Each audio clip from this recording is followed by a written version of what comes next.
Nous devons ensemble avoir conscience que nul autre que nous-mêmes ne viendra sauver notre nation et que cela exige de chacun de nous une mobilisation tous azimuts. Bana Congo, ekomitango to telema, to simbana na loboko, pe to sala pona ko bundela ekolo na biso, etando mobimba ya ekolo pe ko batela ndelo nyonso ya ekolo na biso. To sangana biso basi. Ekolo Congo démocratique ezali ko bundisama na etumba eyo Rwanda ememi pe na makambo mabe, ko boma bato, ko nyokola bango nzela ya ba M23. Bazali ko bundisa biso, o eleko eye ekolo ya biso ezwi nzela ya botombwami. Kokabola biso mpe koyiba bozwi boye nzambe apesa biso. Makila mosopani mingi, bomoibwa bato bobebi, zamba nde ezali kosunga molongo mobimba. Bomoibwa bato bokomi mpasi. Tozali na ndingisa banso ya kobatela ekolo mpe lisanga mpona likambo ya ekolo. Tosanga na biso banso. Totia pembeni makambo na biso to pe politiki. Tosanga na tobundisa banguna baye balingi kimia te nde likambo ya biso banso tozala lisanga. Tosala ngele. Totika komona baninga mpamba mpe mbeba nyonso. Tolakisa motema mwa kosalisana na bandeko babiso baye bakutani na makama mabitumba. Tosanga na biso banso. Topesa maboko pe tozala osima ya bilombe babiso ba FRDC mpe na misala minene mia ekolo po ya kozongisa kimia mpe bokengi. Lisanga tobundela ekolo na biso pe tolonga etumba eye. Batela ekolo, bendele ekoya te.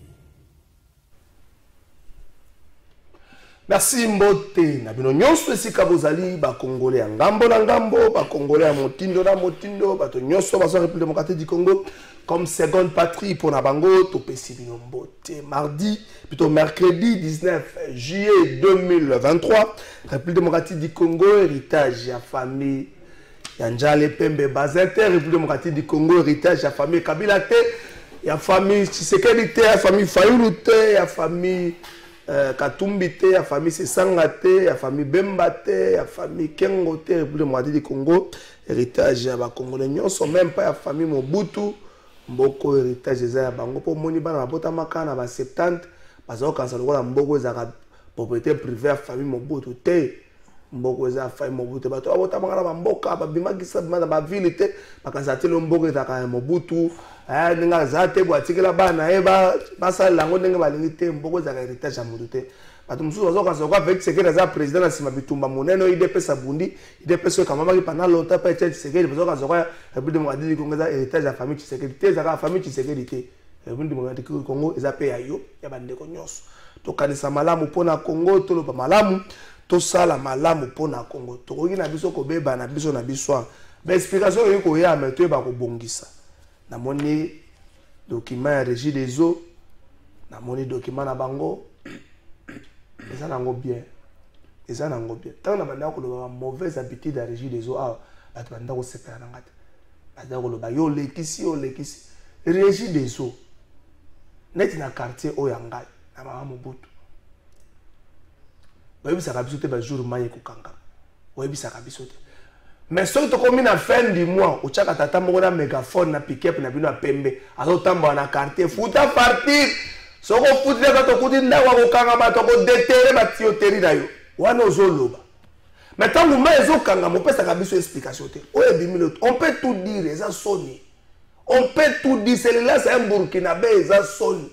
Ba communiquer na yo, vous avez rétabli les choses, vous avez réparé vos bongisi. Oui, mais eza soni. Et moi je ne suis pas rassuré que le nombre le nombre de jours ya nini ya abenga ngoni ya jia francophone e ko kanga mape dimanche mayo na va jia bandeka ngami dimanche to yebani na kisasa o ezo ko kanga ko bolo ibongo tondimi to yebani na Kinshasa mais ko kanga mana akona indike mais ko kanga mata dimanche e ko kanga ma dimanche e ko kanga même le na 20h kanga mi explication ko ya après on se connaît en détail bo sala ka mo sala na bino Ceux qui ben entrant na bino za moi passi, bon il sait que chinois mo kanga ici na bino ben entrant au sala comme sala. Ceux qui beaucoup ça la grève, au sala la grève bon pour récupérer ici na bino wana. Oye comme les biso et za moi passi, c'est vrai. Na briefing presse ça maki mokola lobby français bien OK. Na briefing presse ça maki mokola lobby na stade des martyrs, ministre Patrick Mouyaya, ministre sport et directeur national de la G, 9e G à francophonie. Ba revenaki na Likamboana, ministre plutôt directeur national de la francophonie a rassuré que solution allait trouver tout le monde a communiqué par la régie des autres, solution allait trouver maille bandi ko bima kuna, mais nga vana ko ta kuna zoki information que ça va citer na régie des autres qui servir maille kuna. Mais ba maille comme maintenant ba chambre, nous espérons bien que Zali Angwana et Salemi Bongo na briefing presse à la lobby, ba rassuré que ba congolais na G na 9e G à francophonie ko salama ya moka na biso. Nous allons en place. Par exemple, sur le plan sécuritaire, ça va. Sur le plan infrastructure, ça va. Donc, côté qu'on ça va. Batlet, ça va bien. Na problème restauration, tu vas que le bélango mingi va restauration peut assurer chapitre mo salami na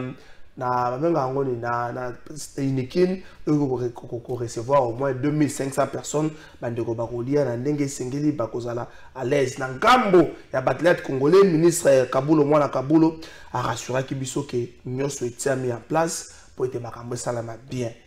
Donc dans 9 disciplines kozala kuna, nous espérons bien que ba congolais bakopayer la biso ba médaille. 71 athlètes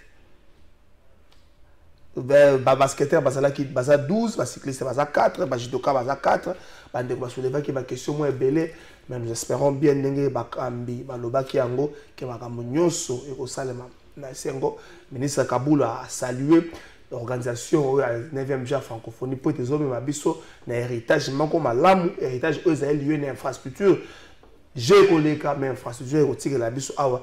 Nous espérons que tu combattes les angos malamu. France peut ça nga photo na bango. Pour pas toi retourner mingi motuna ya et après Congolais zaka bien mais et après Congolais battre la kana moi passer ba rassurer biso ye ko battre là ezali biso ezali bango ezali Congolais nyonso wa yebeta ko za bénéficiaire ya infrastructure wana. Le to tika na ngaka awa ezali tozela début ya G à francophonie.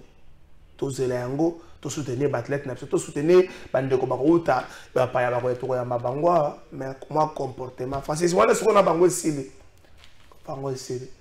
pardon merci si ko avant après ça bino ba inviter ba sami bala makamba ko to ko lobela pe na web sabino mais moi ba comportement to kana na Kinshasa mikolo go éviter scandale to so ya bapaya wana mingi balingaka langue na biso lingala balobaka ngote musu na passe ba yoka kango roulage et qui service d'appui au PCR bon éviter comportement mabé bikangela kangela bitela bisa telemisa kemba bon éviter o temisa batu bo ozo kanga buto explication za te bon éviter bakambi ya Kinshasa bon éviter o ibeka na Kinshasa mikolo moto on dirait na se akiti ya jardini ngobila moto komi ko pela pasteur godem poazo ganga tika kiti ngobila eso ko bika na makambo to ike moto na se na eza ko pela mais pardon to éviter ba scandale pendant que bande ko bazali pendant que to yambi ba paya to sala mosala ti mosala ke na soka to éviter ba scandale pardon mingi des invités ba ko za na biso na émission na biso ya mokola lelo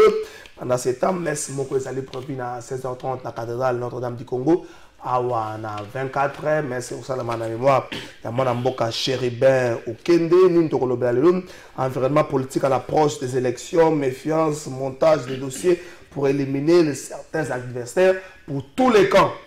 Monter ça na camp monter ça na camp nyonso mbale. Alors environnement est-ce que c'est un environnement propice pour to kenango na élection de 20 décembre 2023 un avenir flou pour la République démocratique du Congo. Est-ce que l'élection oyo eza ko memela biso et ko memela biso un avenir meilleur? Est-ce que après 3 cycles électoraux to sali et s'inviter to kanisa nini to ça ko profiter nango na ko sala ka élection? Parce que bato le bio to reculer mais to ndima ki élection. Est-ce que démocratie eza te recette moko oyo eza malamu te approprié pour na biso to ko même ki ko réfléchir nango na to thématique na biso suka na les campagnes sécurité? Est-ce que l'intelligence congolaise est commise au bout pour nous apporter une réponse directe à l'agression à l'Est de la République démocratique du Congo, tâtonnement ou résultat des nini pour mettre fin à la massacre au Salema dans Mboka na biso. Deuxième invité bon il va à la missa toi Rodrigue Ramazani. Ah bah ton opposition. Maître Bassé Pembenjan la passion pote. Merci beaucoup Ndeko Trésor Kalafai. Merci pena ba landi à émission Plateau de vérité. Je pense que Togolik c'est un moment madame pour nous honorer ba kulanda biso. Merci Ndeko Janolo Pepe na passion Pempote. Votre nom de votre Trésor Kalafai, merci beaucoup pour l'invitation. Merci Kinshasa, une minute, Soleil Mabé. Comme si ça se raconte à Bakoulois, tout le monde comme ça se raconte à Bakoulois, Kabal Moko ou manœuvre Mogoza Salama, c'est Natango Nango pour investir le gouverneur de la ville. Est-ce que la guerre politique est allée au Boma? La province, l'administration provinciale. Est-ce que tout ça, les loyaux, biso peuple victime, il y a la guerre politique, ils ont même maté le développement de la province. C'est comme ça presque dans la province épélée. Ndeko Trésor, merci beaucoup pour la question. D'abord, le problème est qu'il y a Kinshasa. Mais même Kata, Tsomi-Tozuika, isolé, il y avait la Kinshasa, place Tofandi. Mais la question est un peu générale. Vous constatez, les Congolais vont constater que presque la majorité, il y a des gouverneurs qui sont élus avec un plan, avec un programme pour relever les défis dans la province. Le programme est adopté, avalisé, sur ensemble, qui dépendre. La majorité des gouverneurs exécuter le programme. Et ils ont dit il y a un problème, la cause est je peux parler d'une immaturité. Immaturité, d'abord au sein, il y a l'Assemblée. Aussi, nous avions un problème d'éthique et pas il y a l'homme politique congolais. À l'occurrence, les députés provinciaux au Tozanabango. Certains députés provinciaux, au lait, il y a Batika exécutif à Kenina programme, il y a Etina Soka, députés provinciaux, il y a la province, surtout presque la République démocratique du Congo, et en l'occurrence, il y a la ville, province à Kinshasa. Ils ont compris qu'il faut trouver un peu de moyens pour rançonner, pour traquer les gouverneurs et puis les ministres où ils sont dans la province. Ça, c'est un point. Deuxième chose, Trésor, c'était aussi un problème politique en République démocratique du Congo. Il y a les lots, partis politiques où ils ont une majorité. J'ai soin de prendre les cas en général. Où ils ont la majorité, au niveau de la province, souci na bango, ils ont la mutu, il y a soit il y a exécutif, et ou soit il va diriger assemblée provinciale. Ceux qui ont moni mutu, oyo, azali ya obédience na bango te. Donc pour na bango, ils sont pas dans donc bazana pour moko convenable été. Et ça leur dérange énormément. Ça aussi, c'est un fait. Et tout ça, ils ont quota na haute immaturité politique. Il y a aussi un problème et à l'indé, injonction politique. Des injonctions venant de qui? Les injonctions politiques venant, je peux dire, de tout bord. Autorité morale d'un parti politique, que non, il a une majorité à niveau de l'Assemblée nationale et de l'Assemblée provinciale.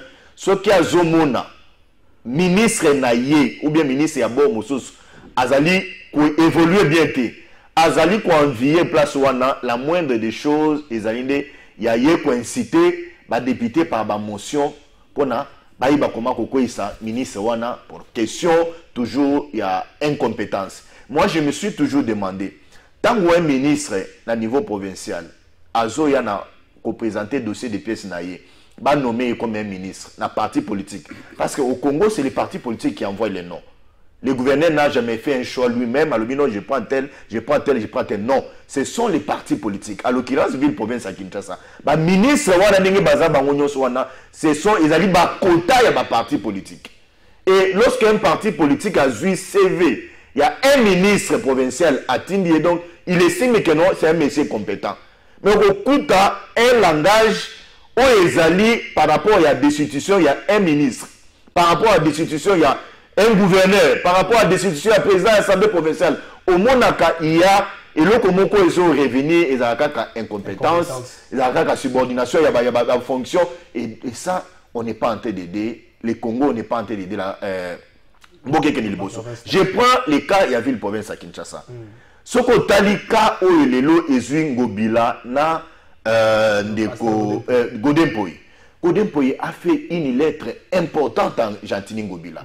Et réponse à ma question jusque-là, ils ont trouvé que l'Assemblée provinciale a semblé oublier la préoccupation soulevée par Godempoy. J'ai suivi Oyazali qui jouait intérim, il y a passé Godempoy dans une chaîne de la place.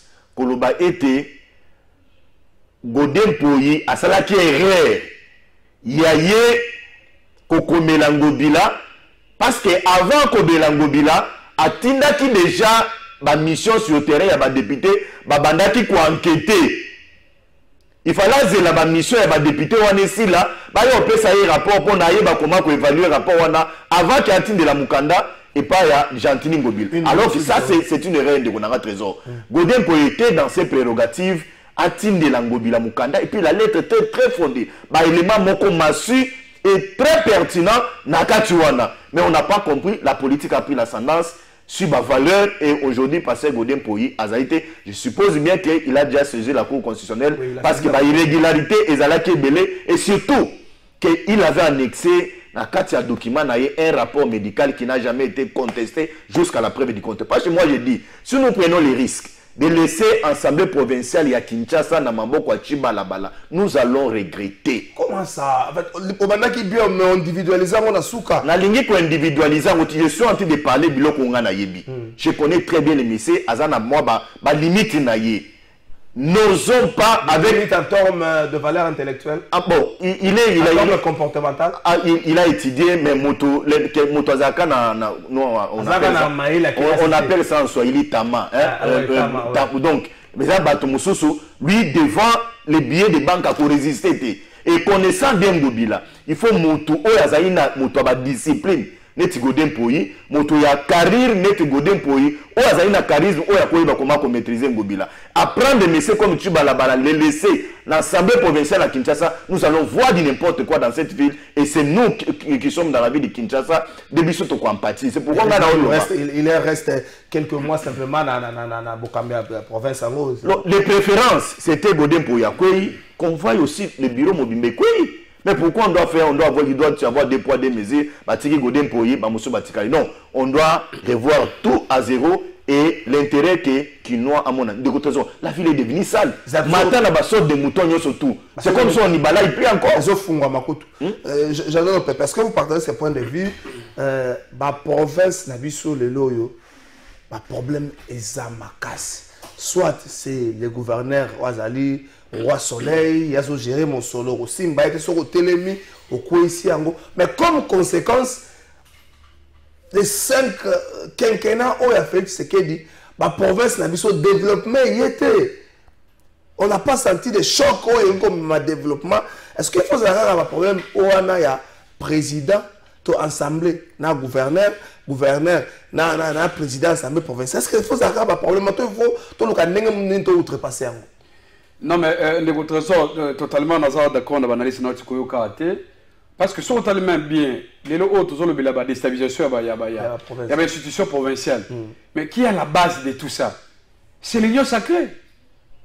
C'est l'avènement de l'union sacrée. Parce qu'au départ, après l'élection en 2018, s'il vous plaît, l'élection en 2018, l'élection en 2019, à partir de 2019-2020, il y a eu ce qu'on appelle ça la stabilité institutionnelle. Même au niveau de la province. Maintenant, il y a créé une stabilité. C'est l'union sacrée à la base. Parce qu'à un certain moment, il y a toujours un cas où les cas, il y a des institutions, il y a un ancien gouverneur Zoé Kabila. Comment Zoé Kabila a été dessus? Injustement. Parce que Zoé Kabila, il n'a pas voulu, n'est-ce pas? Il y a beaucoup d'union sacrée. C'est comme non, il y a seulement le cas, il y a Zoé Kabila. À l'époque, même dossier, il y en a, comment il s'appelle? Le gouverneur Richard Mouyej. S'il est là, suite à Mouyej, il y a Richard Mouyej. Tout ce cas-là, même si le même a démissionné après. Mais après combien d'années? Pourquoi dans le niveau de la province comme il y a là-bas? Chez Nani Masuka. Pourquoi on a fait l'élection? Parce qu'ailleurs partout, dans le niveau de la province, le gouverneur va aller dessus. le gouvernement central via la CENI va organiser l'élection. Mais pourquoi dans l'Olaba et pas Fifi Masuka? Pourquoi on fait l'élection? Même il y a peu ça, injonction que non, dans la province, il y a l'Olaba. Élection, c'est ça le matin pour Nani. Peut-être que c'est le roi soleil. C'est ça la question de tout le monde. Parce que si vous avez besoin, il y a stabilité. Il y a stabilité institutionnelle. Il faut qu'on touche à tous les niveaux. Et que les lois de trésor, il ne faudra pas seulement condamner l'Assemblée provinciale. Parce que l'Assemblée provinciale a sali la première institution. A sali on a pour contrôler l'exécutif provincial. A sali on a pour légiférer, mais lorsqu'il va croire que ça au Salema, l'Assemblée doit jouer son rôle. Ce qui est l'Assemblée provinciale, la crise est combien de entre l'exécutif et l'Assemblée provinciale. Qui est à la base? C'est encore le gouvernement central. Via émolument, il y a des députés. Lorsque le gouvernement central a ça pour foutre émolument, il y a des députés provinciaux. Vous pensez que les députés provinciaux au Salami? Est-ce que mais c'est ça le problème. Donc les lois on a soit de gouverner. Gouverner comme caisse de résidence pour la bango. À tout moment gouverneur vous allez cibler via ma motion ou via ma initiative parlementaire tellement il y a bidon. Donc bien sûr. Pourquoi vous avez la réponse mais il faut qu'on tenir compte, il y a établir la responsabilité à tous les niveaux. Il y a un avis que non, pour la cas par exemple, il y a vu la Kinshasa Awa. Vu la Kinshasa Osobi. Kinshasa est d'abord victime, il y a des députés provinciaux là-bas. Bakino va s'aller à soi mon malade. Parce que tout le monde dit, oh voilà, Godé pour ça, la raison qui n'a pas consommer. Oui, d'accord. À ça, on a droit qu'on présente par moi de défense. Et ils ont des amis balais. Mais ce qu'on peut vu la Kinshasa est allée victime, il y a Godin Poy. Parce qu'à un certain moment, comme plaisir sur la négociation entre Godin Poy et Chantini Mobila, là, Bakino va nous le bélancer. Même certains communiqués à l'union sacrée, s'il vous plaît, de votre trésor. Il y a des députés, le lot où la prison, il a mouillé le maillot. Pour renforcer les contrôles parlementaires, n'a qu'à t'y assembler. Mais les tigres comme ça le matin de votre trésor. À un certain moment, le Magamavi a dit ça awa. Là, dans une sebakino, faut pas y aller bakino. Comme plaisir, si c'est la même depuis le départ. Et qu'il y a même l'émission, Gentini, il doit faire attention. Le fait que Batidé est Chantinani, je comprends Moulumba. Il y a que mission Bazawana. Avant tout comme on a 5 ans de Gotulombo, il y a que Ngobila Gotombe. Mais toujours qu'il y a déjà tout dormi.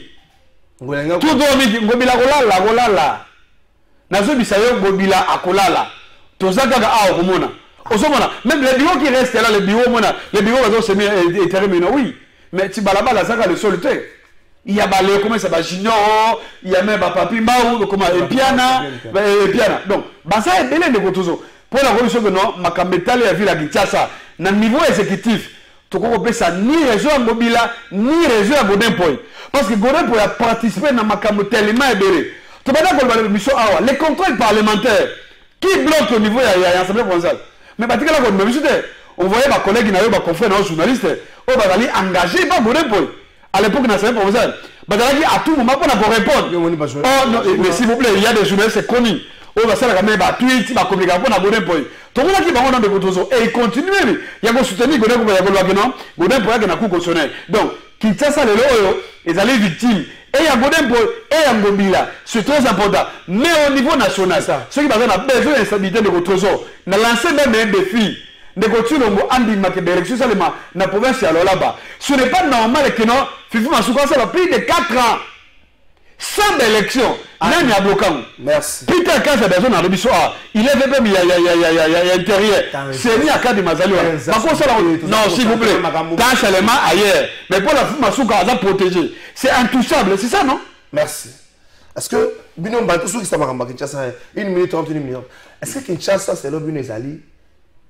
Prête Kinshasa comme ville, il y a une magie francophone. Il y a soulevé cambo, il y a salubrité dans Kinshasa. Il y a une chose qui est la Braza, il y a une chose qui est l'aéroport.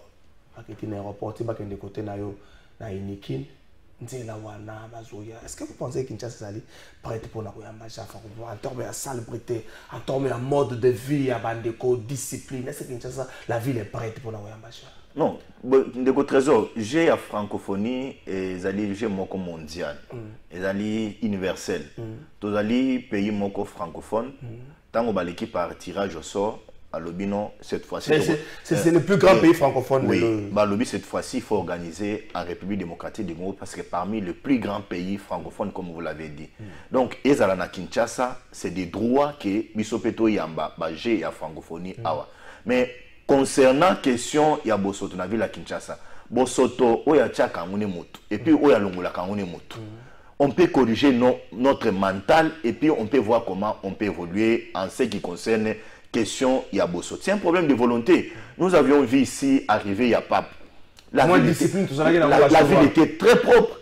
Aux Anakati Moutuka, Moto Mélagie Naye, Moya Boaka, Salité, à Lobino, Toko Yamba Mopaya, Azalikoya. Pourquoi ne pas le faire aussi avec Bagé et francophonie? Donc, Kinshasa est le problème, Togo Lamuka. C'est une ville qui marche selon Baïmer Abat.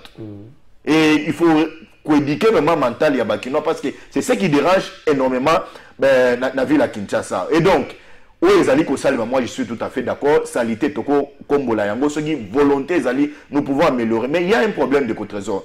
Tant que Toko Lobela Magamo va ensemble, moi je ne dis pas que non Gobila a maïleté. Je ne dis pas que Kiaboula a maïleté. Je ne dis pas que Fifi a maïleté. Je suis en train de parler du comportement de l'homme. Oyo exécutif, Oyo Azali. On a comme contrôleur, il y a gouverneur, il y a gouvernement provincial. C'est là où il y a un problème. Lorsqu'on me cite les cas, je prends un cas. On me parle des cas, il y a Fifi Masuka. Mais cette dame aussi, on peut dire aujourd'hui, s'il y a 2, 3, 4 provinces, bah, on va relever quand même des défis. Il y a qu'au travail, il faut pointer du doigt, loi là-bas. Il faut pointer parce que on a été là plusieurs fois. Oui, il y a à boire et à manger. Il y a aussi à féliciter de Konanga Trésor énormément. Je prends un cas, il y a Tanganyika de Trésor. Tu sais que loin de moi, l'esprit a polémique. Même d'éveiller certaines choses de Trésor. La province, il y a Tanganyika. Je prends le cas, il y a Ndeko Zoé à Zalakiwana. Même Joseph Kabila Kabange, l'ancien président de la République. Même Madame Jeannette Kabila Ouazali, le député au niveau national. Bango Bazalaki d'accord, Ndeko na Bango Zoé Kabila. Parce que Zoé Azalaki n'a pas insuffisance d'ignorer même comment écrire son nom. Oh. Même à Taba, comment lier discours. Mais on a vu des vidéos plusieurs fois. Les résultats sur terrain étaient à contredire, peut-être logique. Voilà. Non. De côté je suis arrivé au Tanganyika, au Biloko Bandako Yokawane, qui non Zoé. Et la ligne de Biloko Bandako, mon à l'époque, Télé 50, Azali ko faire balancer les bisons à la télévision, qui non, bino, échanger, alimenter, échanger. Et comme qui to mettant au commis poubelle, après 2 ans, au coup de ça, on cap place. Mais ce qu'on a à l'intérieur, bah, il sur le bino qui ne échanger. Donc, et là, il va Photoshop. La province n'a pas évolué avec ces frères-là. Au contraire, c'était important que va changer donne au niveau il y a Tanganyika. C'était une bonne chose. Moi, je suis pas là pour la question. Il y a polémique. Nous parlons des questions d'État ou des questions sérieuses. Mais je peux vous rassurer que nous avons intérêt. Dans l'État léger à francophonie, vous l'avez relevé. J'ai beaucoup aimé les détails au pays. C'est pourquoi je n'ai pas voulu m'évertuer là. J'ai à francophonie oyo.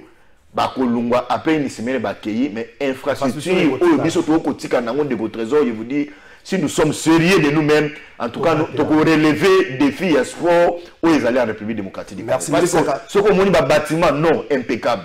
Ministre Kaboulo Kota Lobaki Yango a demandé comme quoi la table na ba discipline belé pour organiser différents championnats dans Mboka. Nous espérons bien que tout ça la batoya avec moi championnat africain il y a judo et bundami pe ba ba na tatami ngezalaka.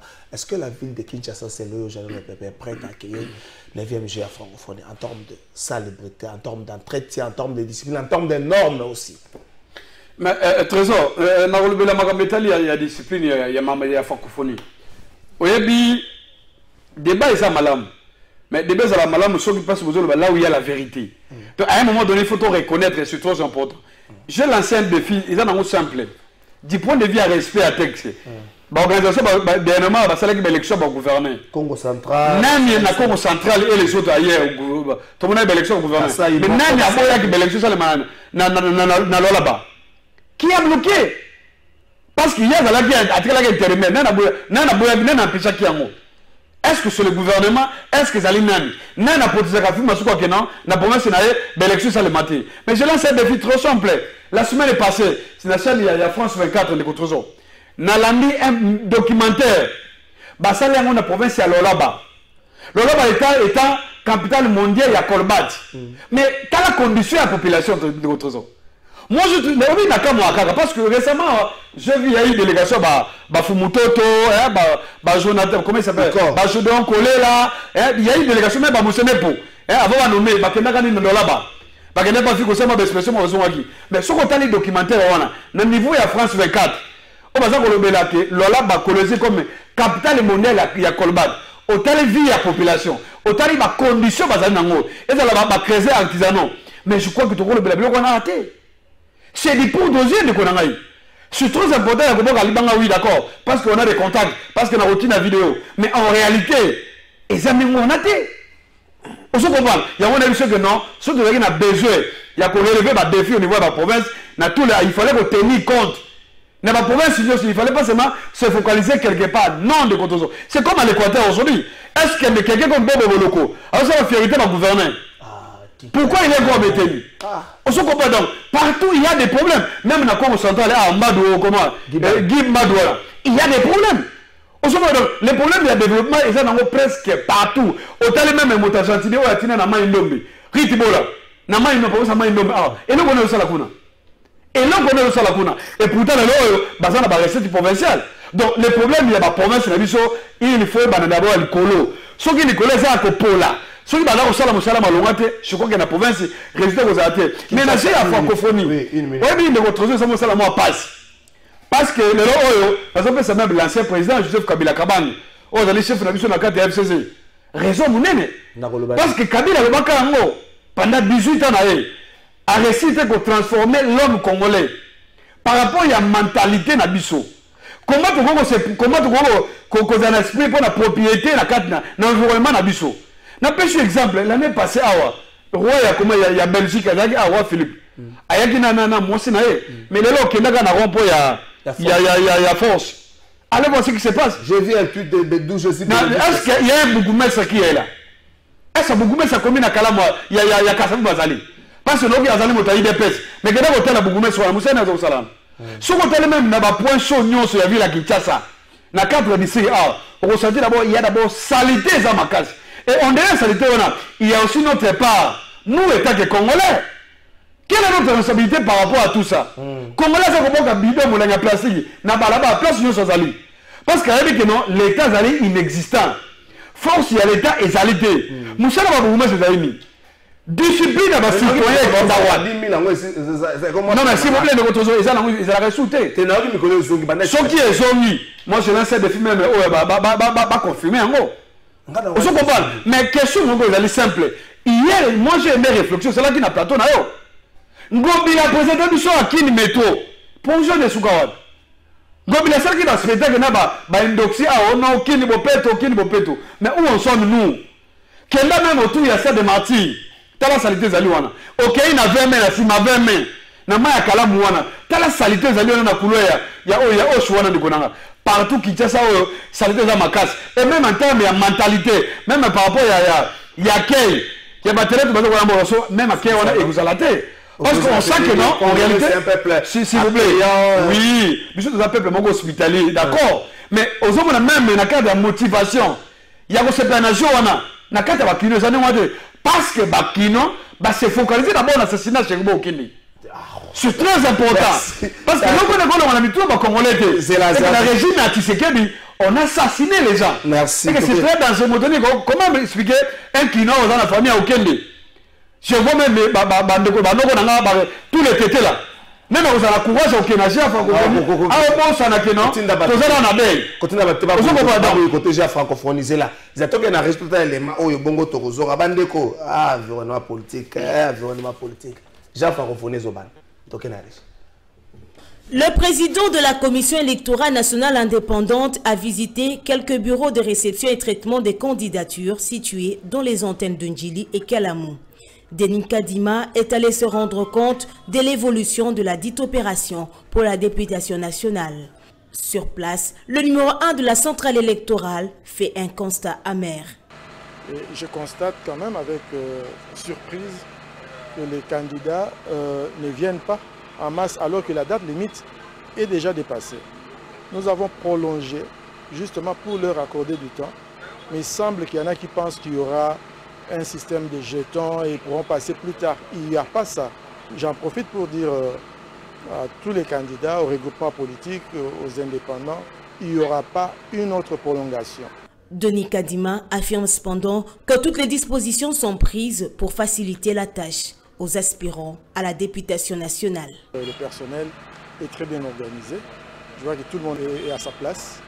Et nous attendons que les candidats viennent présenter leur dossier.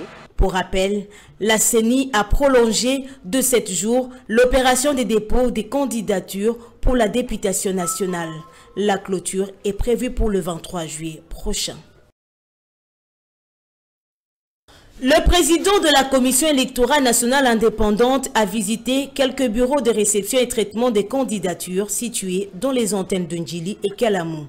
Denis Kadima est allé se rendre compte de l'évolution de la dite opération pour la députation nationale. Sur place, le numéro 1 de la centrale électorale fait un constat amer. Et je constate quand même avec surprise que les candidats ne viennent pas en masse alors que la date limite est déjà dépassée. Nous avons prolongé justement pour leur accorder du temps, mais il semble qu'il y en a qui pensent qu'il y aura un système de jetons et ils pourront passer plus tard. Il n'y a pas ça.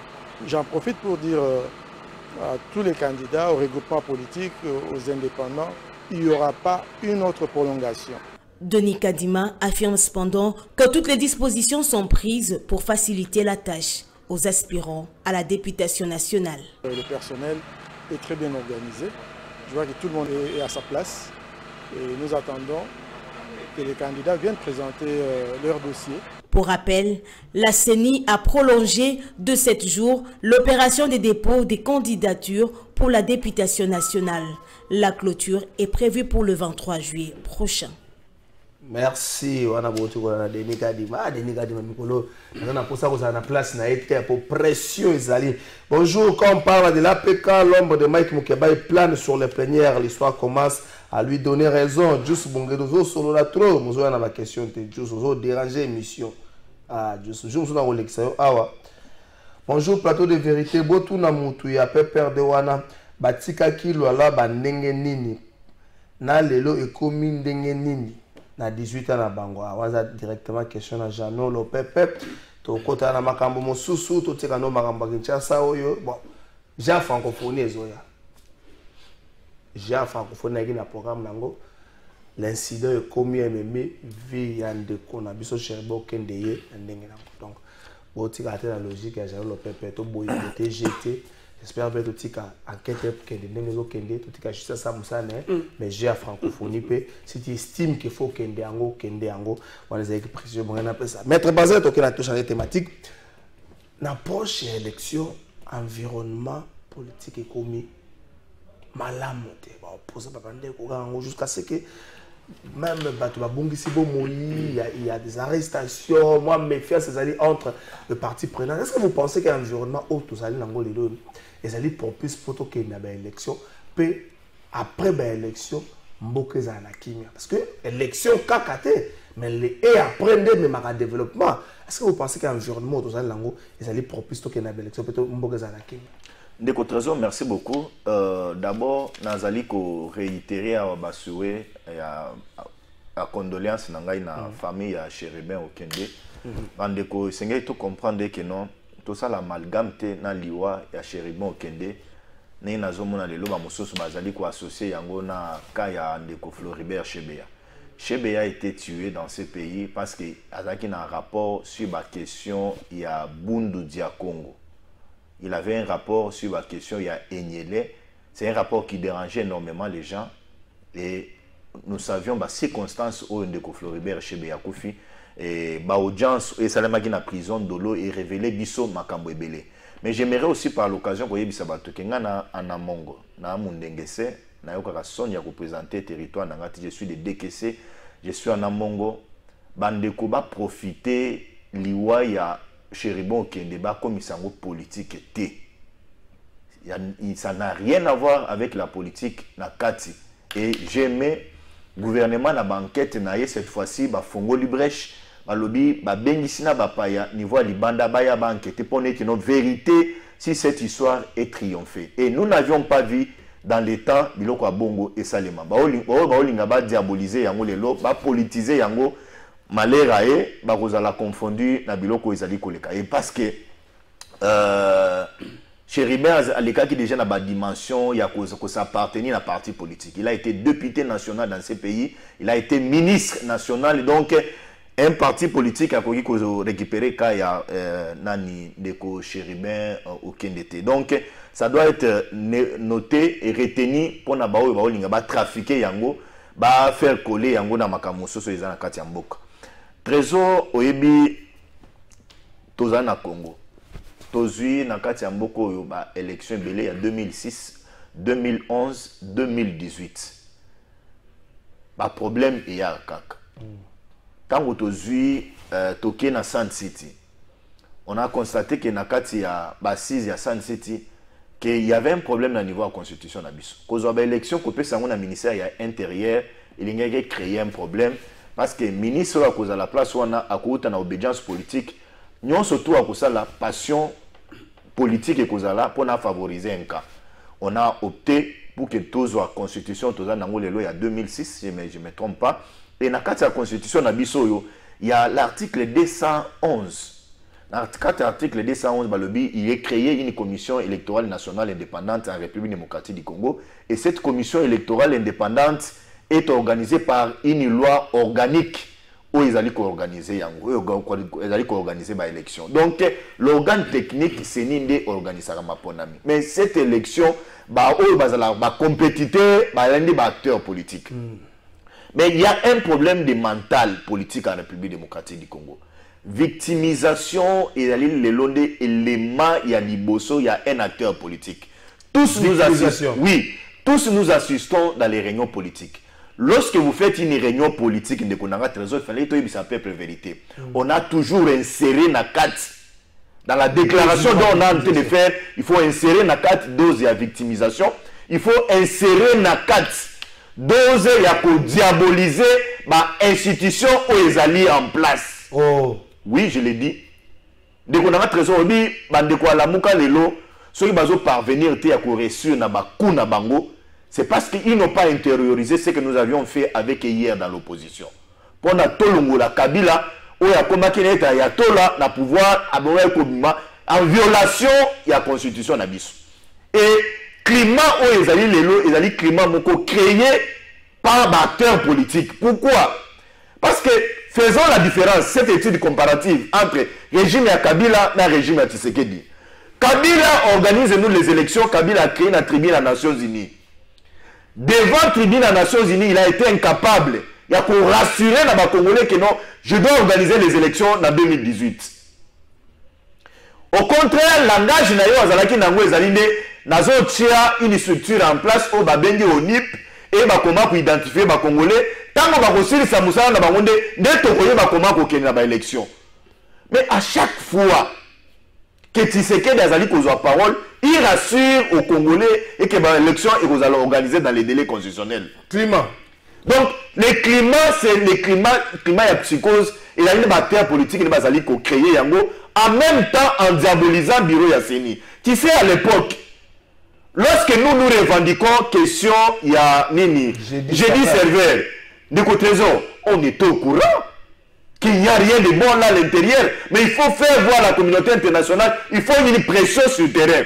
Pour preuve, Bandeko Yalamuka Baniyaki Kenina et Lawana, il y a jeudi serveur. Combien de fois ils ont marché ici? Parce que marché quand jeudi Moko, les lendemains ils n'ont pas pu marcher. Les lendemains, la tambolate parce que bazaki na raison qui n'ont mouton non bon roninge to ko sala ngoboye et ko simbate tozo lingade to envenimer situation politique pour na to luka dialogue par ma manière interposée. Ya ngone ba banda ko sala. C'est ça le loyo l'environnement de tozo kende boezali entretenu par les politiciens puisqu'aux entretenus par les politiciens mais plus bateau opposition bazana pour ça le dialogue que l'élection. C'est ça. Évidemment, la question que la CENI avait détaillé moi ma contrainte. Contrainte liée d'abord dans le cas de sécurité, insécurité et deuxième c'était lié à bas moyens. Mais aujourd'hui, la question est en train d'évoluer. J'aurais appris qu'il y a 48 heures que la CENI a reçu 200 millions de dollars. Pour le mois de juillet, on reçoit 200 millions de dollars. Il y a le gouvernement pour ne pallier la question. Il y a ma machine, si je ne me trompe pas, c'est que j'ai vu dans les réseaux sociaux. Question, il y a insécurité.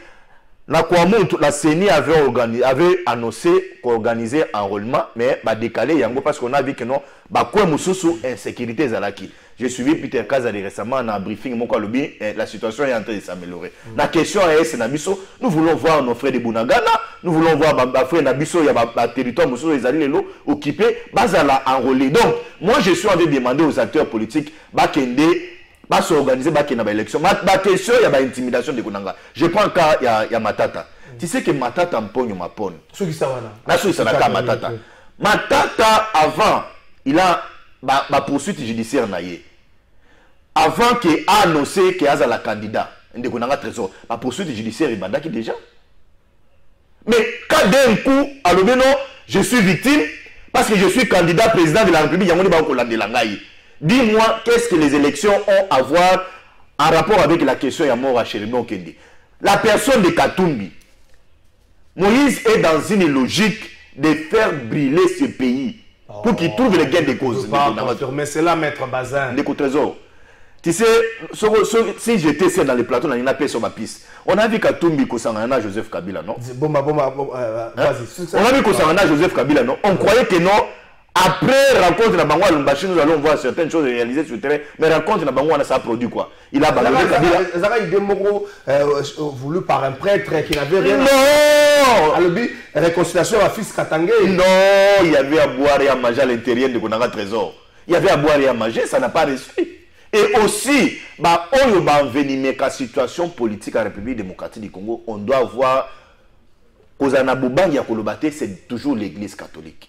Et entre autres, prier là, il y a l'église catholique. Pourquoi un prêtre, on a la rassembleur, un prêtre, il faut s'approprier. Non, que tu n'as un bongo. Azo ça la messe, le lopo na Chéribé Okende. Après messe wana, messe de requiem, il y a solo. Mais tant que vous allez après messe wana, azo ça la messe pour honorer mémoire, il va aller tirer à boulet rouge sur le pouvoir. Ça va encore envenimer la situation politique. Qui tire à boulet rouge sur Kabila, il n'y a pas de problème. Moi, j'ai toujours condamné le comportement de Moukouna.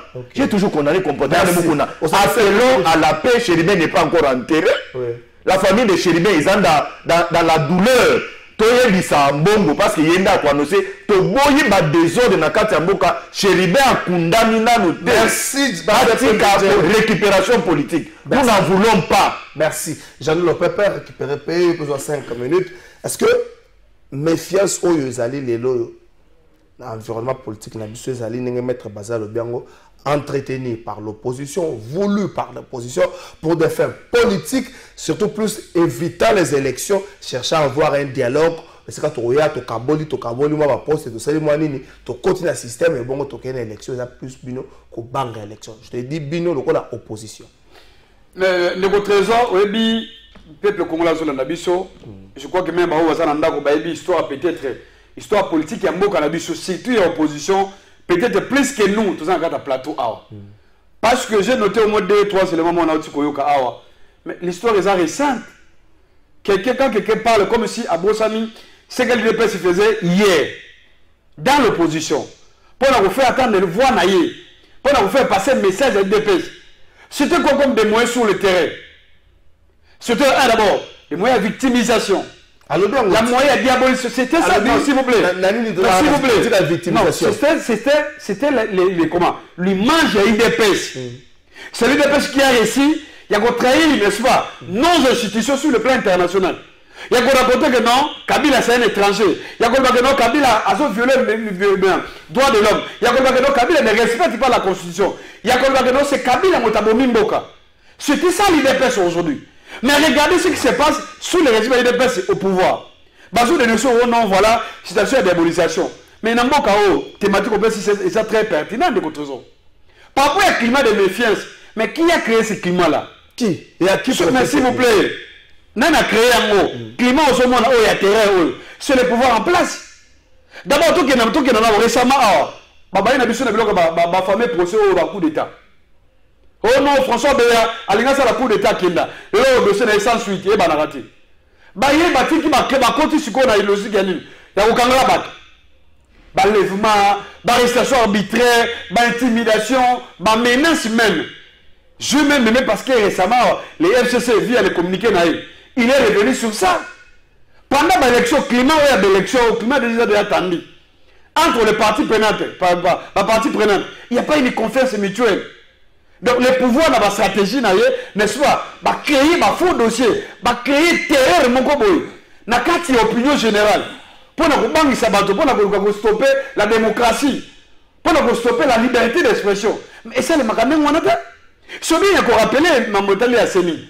Mais quelle est le Séni, la Séni avec Kadima? Quelle est la crédibilité à Kadima, la Kadima partie prenante? Kadima, c'est la confiance, c'est ma partie prenante. Du point de vue institutionnel, on va voir la gestion de l'élection, l'opposition politique dans son ensemble. Tout le monde a dit tout le monde a dit négliger, parce que ma cour constitutionnelle, parce qu'il y a des gens qui vont répondre à l'obédience, c'est ce qu'il dit. Il y a des gens qui vont répondre à l'obédience, au cours du mandat, parce que les voitures voulaient à tout prix avoir le contrôle et à Séni. Ce qu'on a la loi électorale aujourd'hui, comment ils ont voté ça? Des mots sur les bâtis là. Parce que j'ai toujours dit quelle a été la vision à Bati. Bati a combattu et aujourd'hui, Bati va dire qu'on a un dialogue. Bati va dire que l'opposition cherche le dialogue. Mais quel dialogue? Moi j'ai toujours dit, tout ça qui est la coalition, FCC cash, tout ça qui est la gouvernement. On a vu le comportement des Bati. C'était quoi son comportement? Mais écoutez, Bati passait à tous les machins de sur télévision, non? Pour qu'on ait là que non, lui il voulait à tout peu contre l'institution.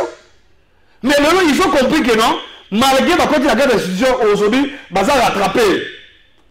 Baza a rattrapé par rapport à Nini, par rapport à l'organisation de l'élection, il y a ma qui profite de méfiance? Il y a une institution de contre. La réponse est simple. À qui profite? Si on pouvoir en place. Donc, à créer un mot pour le terrain ailleurs, pour profiter d'un mot. Parce que terrain, on est psychose au peuple comme un mot. Moi, je pense que c'est la carte de bateau. Ils allaient entretenir quelque part. Par les stratégies à pouvoir. Comment le climat est dans la trésor? Tout le monde est dans l'élection. Le climat est déjà attendu dans l'élection. Mais s'il vous plaît, l'élection, c'est un moyen, c'est une obligation constitutionnelle. L'élection, il faut seulement. Mais le climat, comment on a imposé le champ? Vous savez la différence c'est quoi? Non. Nous, au niveau du FCC, pour nous, on a dit climat intérieur, le pouvoir y a tout le monde. Créer un mot. Pour nous, c'est bateau. Toujours pas un mot. Toujours on a besoin d'élection à madame. L'élection, et qu'on respecte des lois. Parce que si nous disons ce quoi? L'élection, c'est l'architecture institutionnelle.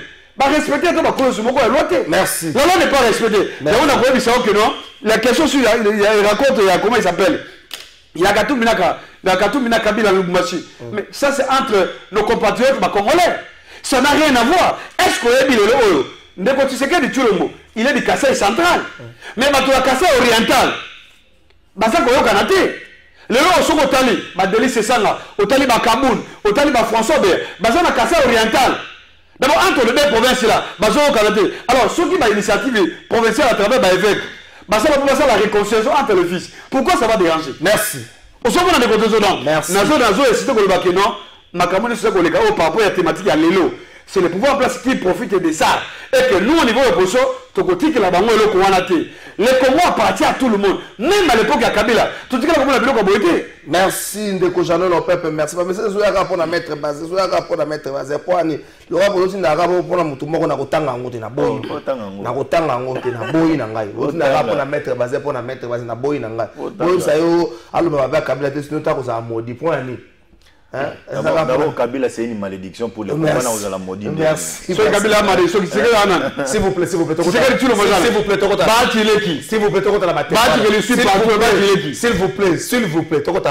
s'il vous plaît, c'est une émission dans l'ambiance bien. Toko na thématique na biso amisatu, les alliés problème il y a insécurité, problème à sécurité. Est-ce que Maïel est à Congolais? Je ne voudrais pas dire ici pouvoir ou dire Maïel est à Congolais comme na souka pour na komema qui met à la partie est de la République démocratique du Congo. Est-ce qu'au-delà état de siège, au-delà appel, il y a la force régionale, toi, c'est une recette moussous. Au-delà du dialogue, est-ce que toi, c'est une recette moussous pour pacifier la partie est? Bapaya bakoya te bakoya obaye bayako sunga biso. Toko so ale toke na bango to na bango Nairobi, toke na bango Luanda, toke na bango boy to sololi. mais Kimia ils ont son raté Bounaga n'a plus d'une année ils ont échappé à contrôler à gouvernement. Est-ce que Maël est sauté Ndeko Trésor on a 2 minutes. OK na 2 minutes na lombango na lingi na yebisa ba congolais ba kolanda biso boy. Obi climat est attendu par rapport à ba élection ezali nini. Dans ces pays nous avions eu un certain Malomalo paix à son âme to yebi comment akufaka. Monsieur Labé Malomalo. Ba origine ya Malomalo etikala ko poser problème na ba élection té. Les Congolais se contentant na expertise oyo Malomalo azalaki nango. Toyozwa un certain pasteur Ngoyi Mulunda. Ba origine ya Ngoyi Mulunda etikala ko poser problème na kati ya mboko té. Aucun parti politique n'a fait de débat sur question ya identité ya Ngoyi Mulunda. O amoto akwe parce que Kabila amoto aboyi atiende kunaye. On a vu un certain Corneille Nanga na kati ya mboko. Toyebi ba origine ya Nanga. Les Congolais se sont contentés de l'identité. Il y a l'expertise, il y a Corneille Nanga sur la question, il y a ba élection. Mais comment kaka question il y a Denis Kadima qui est Kassaye, Tshisekedi il est Kassaye, question on est sengeli et tourmenté batou. Comment bako lier question ya Kadima Kassaye, Tshisekedi Kassaye? Bato expertise ya Kadima lobela bango lisusu te, maye la Kadima lobela bango lisusu te parce que Kadima fait l'unanimité sur la question CV naye à ta société civile. Ba ya politique, ba bazana pouvoir, ba bazana opposition, ba tikalo boya CV ya Kadima te. Tous nous avions reconnu à l'unanimité que expertise ya Kadima izalaki au-delà ya ba attente na biso. Mais comment bazo faire coller toujours Kadima? Il est Kassaye, Kazadi, Kaka, Tshisekedi. Non, ça c'est trop bas de faire réduire. C'est ce qui entoure aussi d'envenimer la question, il y a une élection dans Katiambo Cannabis République démocratique du Congo. Donc, aujourd'hui, là, c'est un faux débat. Focalisons-nous pour les élections et nos amis doivent se préparer parce que chemin, il y a des élections et d'aller chemin, mon non-retour. Pendant toutes les élections en 2023. La question de la Cour constitutionnelle, c'est une question déjà révolue parce que tu as vu comment va juger la Cour constitutionnelle, Bazalaka, MP, comment Bakoma Akuna. Bon, la question de Bati, je ne réponds pas. Voilà, c'est un peu me faire baisser en bas. Bati est resté aujourd'hui. Donc, parmi les mythes dans la politique, consultant dans la il a géré. On l'a jamais vu l'opacité de la gestion. Ils ont rendu de quoi perdre parce que la question est terreur. C'est cette opposition. Les élections, ce sont du désordre. Élections, ils allaient bouiller. Élections, ils allaient bouiller. Non. Le peuple congolais est prêt pour les élections en 2023. Il y a une carte d'électeur. Trésor. Je viens à la question. Il y a une minute. Il y a Bounagana. Non, est-ce que l'intelligence est Souki Bisso pour nous ramener peine à partir? Non, intelligence est Souki Bisso. J'apprends, il y a, si c'est hier, si je ne me trompe pas, l'armée Nabiso, budget Nabango, a payé Bango déjà pour l'exercice 2023. Pour l'exercice 2023. Ça, ce sont les efforts qu'il faut saluer. Nengi armée komina budget na bango autonome ya bango moko ba comment ko se gérer, c'est une bonne chose. Na moni bango bazana ba atelier bazo yiba comment ko répartir budget na bango na comment ba yiba comment ko affecter ngo. Ça c'est la première des choses. La deuxième des choses de konanga trésor. Les pays, la République démocratique du Congo aujourd'hui peut se procurer des armes. Ce que monaki ba soda, ce qu'est-ce que je dis fonctionnaire azo les la bazo futate. L'État concentré qui mbongo ebele pour na to somba ba mindu qui toza la logistique moko nécessaire na Katiamboka. La deuxième des choses, nous avions une loi de programmation militaire na Katiamboka. Donc c'est une bonne chose avec l'expertise et les lois oyo armée na biso ezanango. Moi je suis confiant que nous allons faire face à la guerre au Tozanango. Et puis depuis quand dans ces pays nous avions vu l'entraînement, il y a un commando. Para-commando, vous avez oui, commando, para-commando. On a vu les lots, l'entraînement, il y a soda, on a reprendre. C'est une bonne chose. Donc, armée Nabiso et Sengele soit place en Afrique et nous allons faire face à la guerre. Merci, Bazep, mais oui, à tous 6 minutes, tous 5 minutes. Oreille Motouna. Non, mais un de vos trésors, et là, comment c'est très bien. Oui, comme tout ça contre nos compatriotes Kassaï, non, pas du tout. Biso c'est ba congolais tout ça bangala ba swahili ba Congo muluba donc tout ça biso nyonso ba congolais bana tata moko mama bo moko o eza mère partie na biso c'est le Congo d'abord C'est très important. La preuve est que nous avons c'est ça même le vouloir vivre ensemble entre nous les Congolais. Mais ce que nous dénonçons, c'est quoi? Ici, nous parlons de politique. Il y a une stratégie. Il y a tribalisation à l'élection. N'a pas sur les membres de votre trésor. Ils ont joué ce nom. C'est ce qu'a dit Tulombo. Il est le seul président de la République. Depuis que le Congo est Congo, Abimana Ektel, Salobana Ektel, pour défendre quelqu'un comme Kadima. Même Kabila était là pour ça la montée. Mais c'est qu'il a ça la communication. Pour défendre l'individu Kadima. De quelle intention? Tout le monde nous a fait croire ici, dans ce pays, que non, Kadima Zalaki expert. Non. Kadima Zalaki expert dans l'observation électorale. C'était ça le CV de Kadima. Mais tout le monde a dit non, Kadima. Mais aujourd'hui, il est rattrapé. Kadima Zalaki est réellement un expert. Dans l'élection. Mais quand il y a l'électeur, il n'y a pas de haut. Tout le monde a preuve. Sauf que même le fichier là, aujourd'hui, tout le monde a contesté. C'est parce qu'il n'y a pas la crédibilité. Parce qu'il y a une stratégie des amis. Cour constitutionnelle, le ministre des Finances, la Banque centrale, auquel la Cour constitutionnelle. C'est ça l'idée. La stratégie de tribalisation, il y a des élections dans Boka Bisso. Parce que j'ai toujours lancé même un défi. Ndeko Trésor. Pourquoi Ndeko Tulombo a kataki mandat à Deo Gassa Simuto pour la Banque centrale? Pour le retard, Kabeti Malango, Madame Noana. Pourquoi? C'était quoi la cause? Pourquoi? Pour ça qu'il dit Namini, na Deo Gassa Simuto. Mais parce qu'il y a une inflation à la fin congolais. La recommandation, la réforme, il y a Deo Gassa Simuto. Bazu, il y a comme quoi appliquer. Mais pourquoi vous l'avez dit? Continuité de l'État. Vous comprenez? Non, il était en plein mandat. Azalaki réélu. Il fallait ça là, 4 mandats à Souka. Mais c'est que tu nous as 4 ans. Parce qu'il voulait placer Bassien Naye. Dans la carte d'institution, c'est déjà connu. Question à Souka d'intelligence. Dans 10 secondes seulement. Question principale des alignés. Il faut que tout le monde ait un service de sécurité à l'État.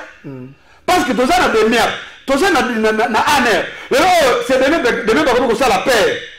C'est des merdes comme ça, c'est opposant. Mais nous sommes des merdes des alignés. Il y a des services, il y a renseignement, il y a maillé. Il fallait que nous traquer.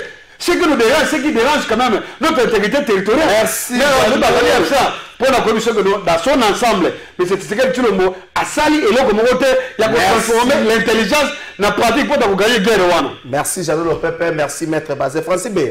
La Fondate. Merci, et M. Salam Milito.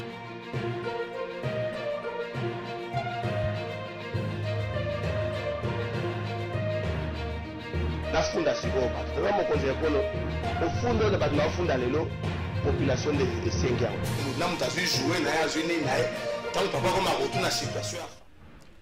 Merci, Tata Mokonzi Ekolo, Mano Afunda Kabatoye.